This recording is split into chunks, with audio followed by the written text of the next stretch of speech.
Hello दोस्तों, उम्मीद करता है आप सब अच्छे होंगे। जैसा कि आप जानते हैं, एग्जाम का लास्ट समय चल रहा है।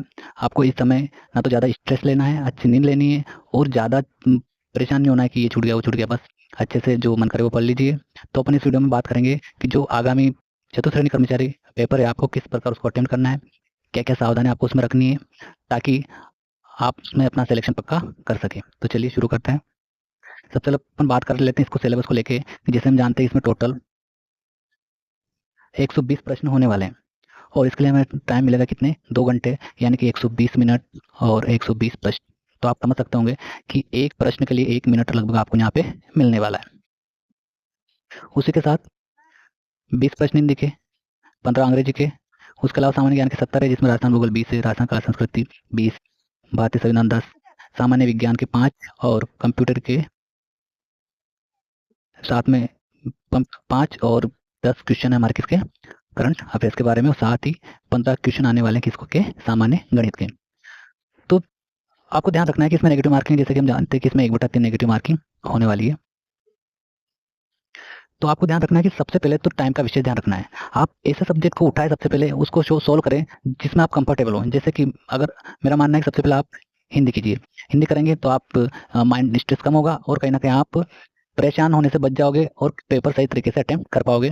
उसके अलावा आप, जिसकी अंग्रेजी अच्छी है तो वो कोशिश करें अंग्रेजी कर सकते हैं, या फिर बाकी जीके कर, आपको जीके को करना है। हिंदी के बाद आप जीके को ले सकते हैं। उसके बाद जैसे जैसे आपका सब्जेक्ट जो अच्छा है, आपका संविधान अच्छा है, आपका विज्ञान अच्छा है, आपका कंप्यूटर अच्छा है, तो आप उनको उठा सकते हैं। लेकिन विशेष ध्यान रखें कि शुरू में हमें गणित को नहीं लेना है। गलती से भी आपने गणित को ले लिया और वो टाइम खा गया, क्योंकि हमें टाइम बचाना है। किस प्रकार बचाना है कि 15 क्वेश्चन गणित के हैं, तो मान के चलिए आपको इसके लिए टाइम बचाना है, साथ में कहीं ना कहीं अंग्रेजी में थोड़ा वो टाइम एक्स्ट्रा लग सकता है। तो आप बाकी जो पोर्शन है उनको जल्दी करेंगे। ऐसा नहीं कि जल्दबाजी में गलतियां करें। गलतियां होती है, पढ़ने में गलती हो जाती है, क्वेश्चन को एक बार अच्छे से पढ़े, नहीं सत्य असत्य का विशेष ध्यान रखें और सही तरीके से आप अपना आप को मैनेज करके चलें। और देखें कि पहले राउंड में जितने क्वेश्चन आ रहे हैं उनको डायरेक्ट टिक टिक करें।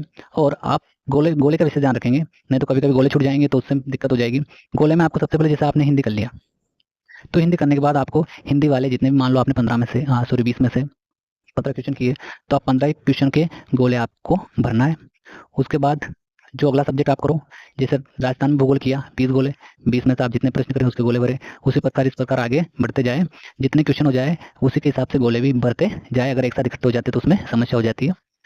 और विशेष ध्यान रखिए कि अगर क्वेश्चन नहीं आ रहा, बिल्कुल आपको लग रहा है कि इसको छोड़ना है, तो उसका ई वाला ऑप्शन अवश्य भरे। क्योंकि अगर गलती से भी आपके 12 प्रश्न छूट जाते हैं, 10%, ये 12 से ज़्यादा है, आप 12 प्रश्न छूट जाते हैं, 10% अगर छूट जाते हैं आपके, तो आप डिस्क्वालीफाई हो जाएंगे, आपकी ओएमआर सीट चेक भी नहीं होगी।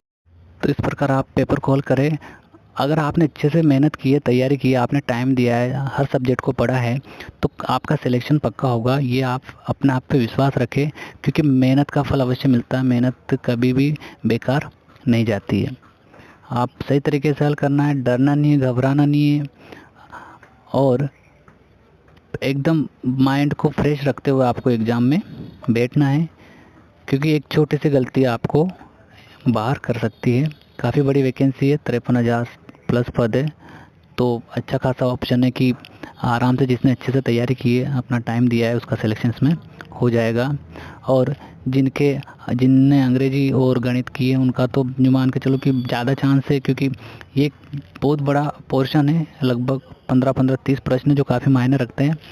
तो ये भी ध्यान रखें कि आप इनको भी करने की कोशिश करें, जैसे ही टाइम बचा के कर पाए। तो आपको आने वाले एग्ज़ाम के लिए बेस्ट ऑफ लक। अपना 100% दीजिए, आपका पेपर अच्छा होगा। धन्यवाद।